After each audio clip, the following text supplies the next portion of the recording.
그 처음에 이제 임명을 네. 하시면서 말씀 주셨던 네. 것처럼 내 편 남의 편을 봐주지 않고 하라는 것과 실제 지금 벌어지는 게 너무 차이가 나고 네, 네. 있잖아요.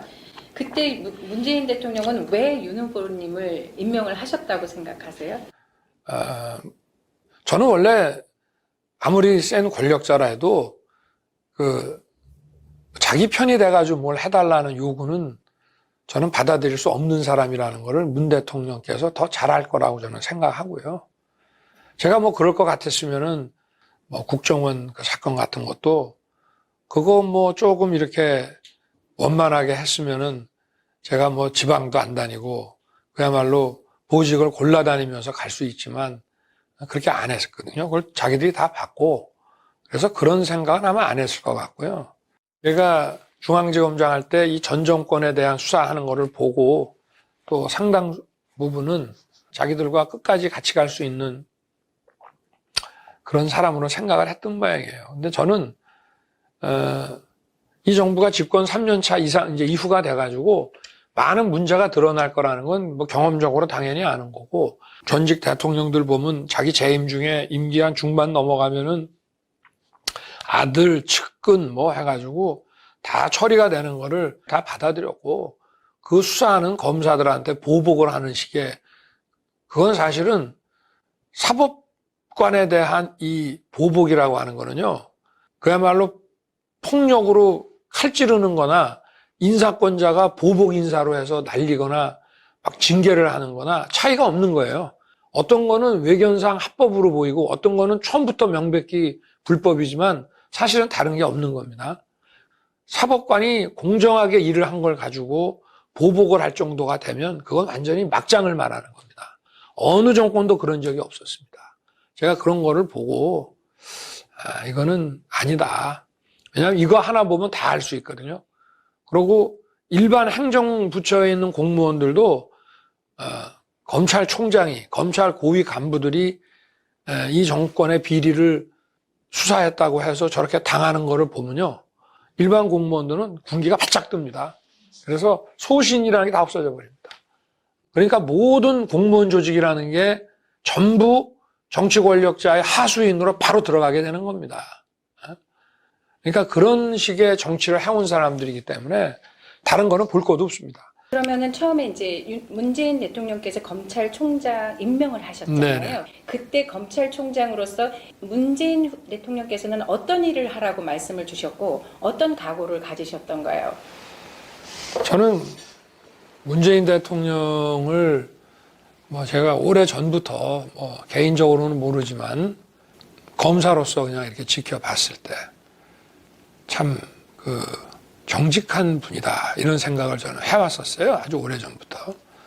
그리고 거기에 대한 믿음이 있었고 이제 임명장을 받으러 갔더니 살아있는 권력에 대해서도 엄정하게 수사를 해왔으니 지금부터도 정부든 청와대든 이런 살아있는 권력 개의치 말고 엄정하게 비리를 척결해 달라라고 당부를 하셨습니다. 저는 어떤 정권이든지 간에 권력 핵심에 그 비리를 검찰이 단죄를 해주는 것이 그 정권을 살리는 길이라고 늘 생각을 해왔습니다.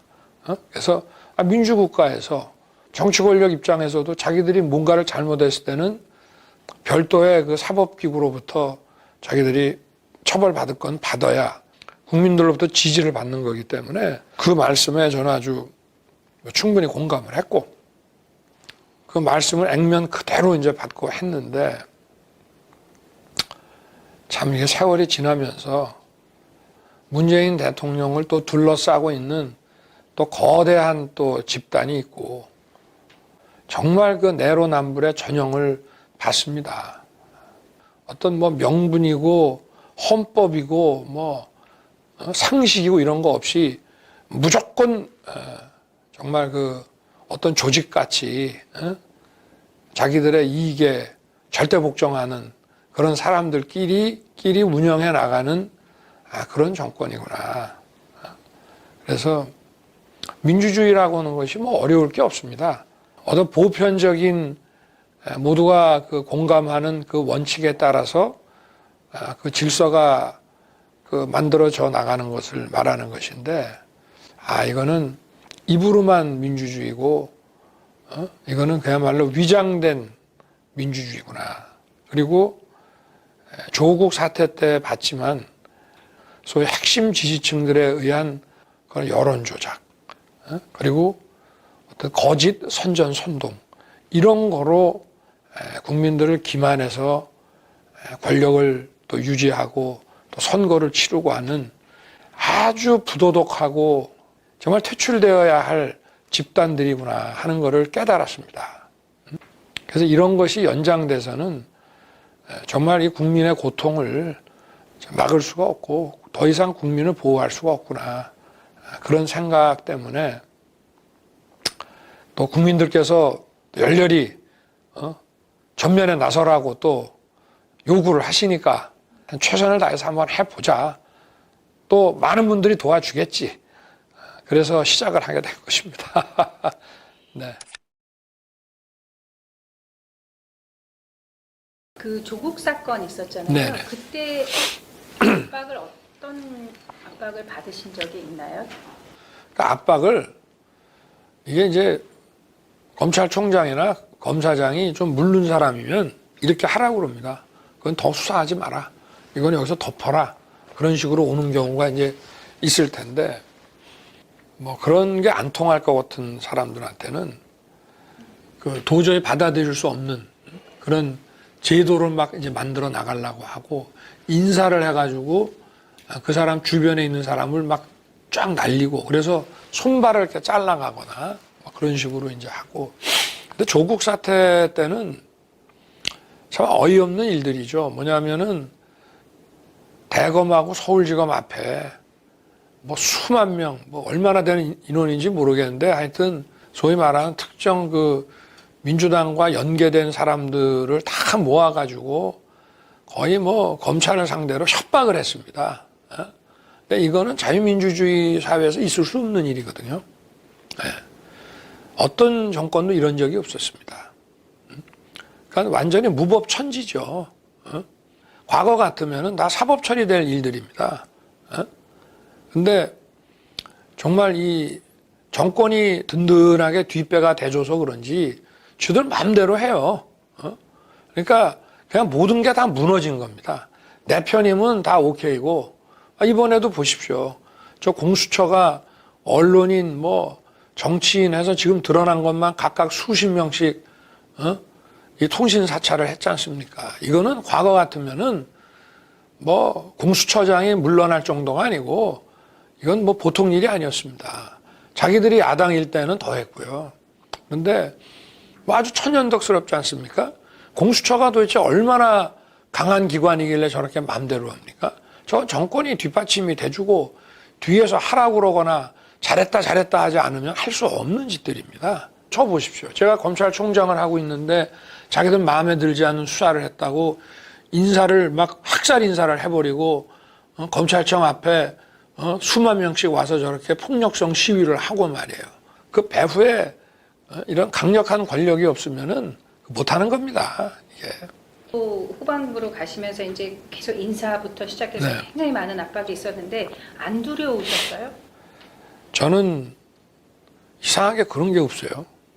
그래서 여기는 정말 내가 맞서서 싸워줘야지, 내가 그냥 여기서 슬슬 물러나서는 안 되겠구나. 이제 그런 생각이 더 들었죠. 그러면 그럴수록 더욱더 제가 일을 할 수 없게끔. 원래 그 대검 간부는 누가 뭐래도 총장이 지명합니다. 근데 아예 그걸 싹 바꿔가지고 아주 친여. 그러니까 어떤 사람들을 주로 갖다 놓냐면 제가 법무부나 저 청와대랑 같이 논의해서 인사를 하게 되면 그 승진이라든가 좋은 자리 보내는 거는 좀 아니다라고 할 만한 사람들 있죠. 그 사람들 딱 골라서 보냅니다.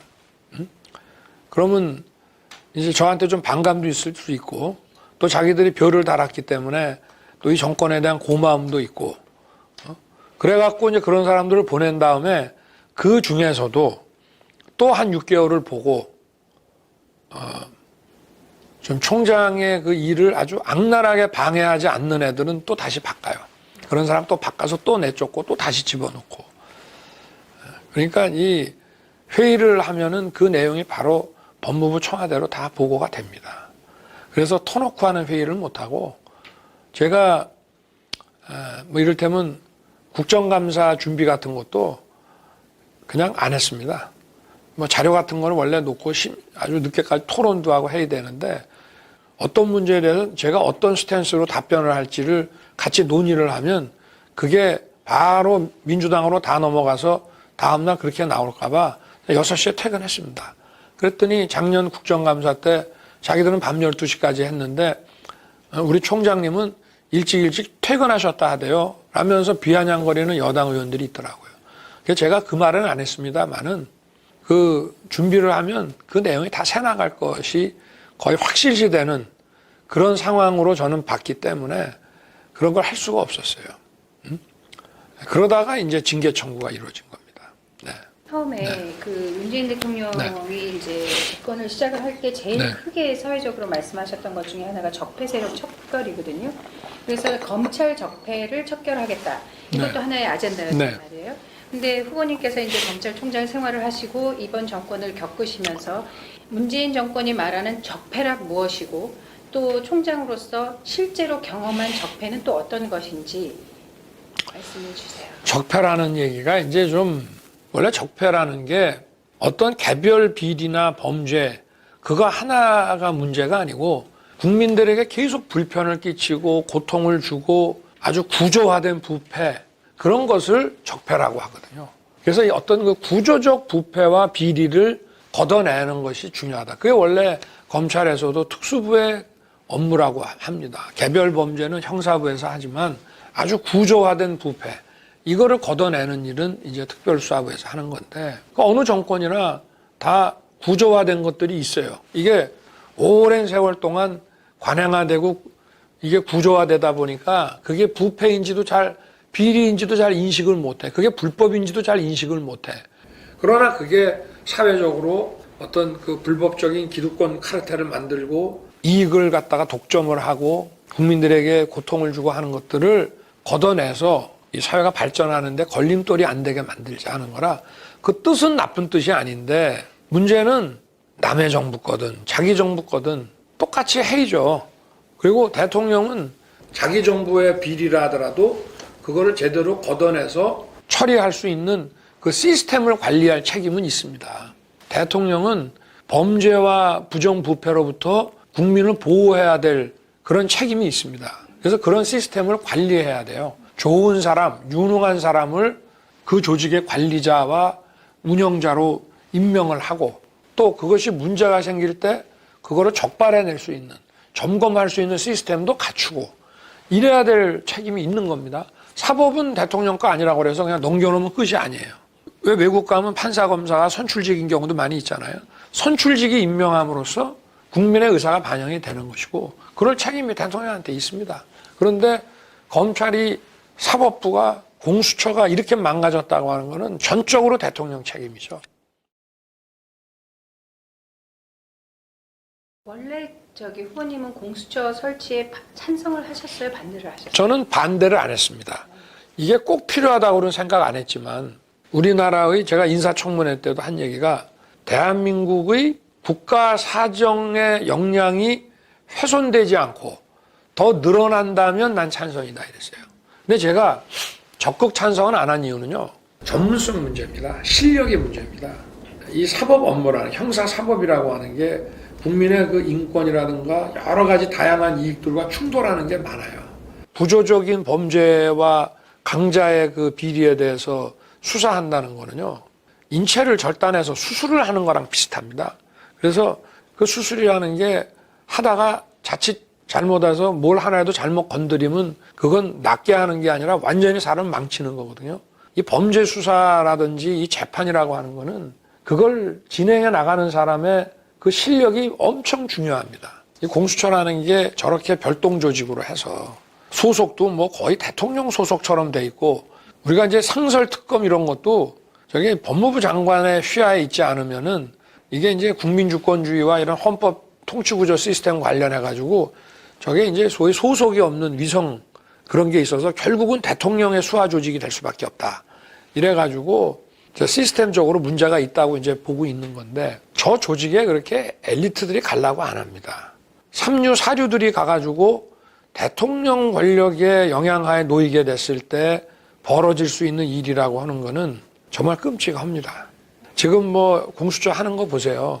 정권의 하수인이고 비윤리적인 저런 짓은요. 실력이 없기 때문에 나오는 짓이지 저기에 대한민국 최고의 전문가들이 있으면 자기들의 자부심과 기본적인 기초적인 윤리가 있어요. 그래서 하수인으로 만들 때는 아주 실력 없는 놈들 출세시켜가지고 갖다 놓으면 완전히 100% 충성하는 그런 아주 비윤리적인 하수인이 되는 거죠. 그 후보님 그 네. 검찰 하실 때 네. 주로 수사를 하셨던 대상이 굉장히 권력이 있는 분 또는 네. 재벌이신 분들을 많이 하셨다고 들었거든요. 네. 이를테면 일반인들 사이에서 벌어지는 잡범의 형태보다 큰 사건들을 그러니까 권력자들에 대한 사건들을 많이 하셨던 것 같아요. 그 일들을 주로 하시면서 그분들에 대해서 가지셨던 어떤 느낌 같은 것들이 있으셨을까요? 그거는 예를 들면 구조적으로 그렇게 부패할 수밖에 없다든지 많은 케이스를 하시면서 느꼈던 것은 어떤 걸까요? 거의 같은 기준으로 합니다. 제가 이제 의사의 비유를 잘하거든요. 병원의 비유를 잘하고. 근데 환자가 뭐 재벌 회장이든 정치 권력자든 아니면 그냥 평범한 사람이든 똑같이 치료를 해야지. 좀 이제 특성이 있습니다. 이게 수사는 또 이 병원하고 좀 달라가지고 일반인의 사건은 굉장히 단순하고 기업 이러면 굉장히 복잡하고 관련된 증거나 봐야 될 것들이 엄청나게 많습니다. 그러다 보니까 이제 일하는 스케일에서 차이가 좀 있을 수 있죠. 또 어떨 때 보면은 개인 범죄 중에 정말 질이 나쁜 것도 많아요. 이거는 그야말로 도덕성의 막장을 보는 그런 사건도 있는 반면에 또 무슨 대기업의 범죄지만 대기업의 경영진 범죄지만 나름 이해가 가는 면이 있다. 그런 것도 많이 있습니다. 그러나 여기서 어느 정도 엄정한 처리를 보여주지 않으면 그 사회가 구심점을 잃습니다. 그 미국 법무부에 가면은 정문에 돌로 이게 딱 써 있어요. 오로지 정의만이 사회를 지탱한다. 근데 뭐냐면 이 법과 원칙이 힘이 있는 사람한테도 정확하게 집행이 될 때 그 사회가 구심력을 가질 수 있는 거다 이 말입니다. 그러나 다 똑같은 것은 그런 말 있죠. 죄는 미워해도 사람은 미워하지 말라고. 또 일을 해 나가다 보면은 그런 그 면에서 이해가 가는 점들이 또 많이 있습니다. 네.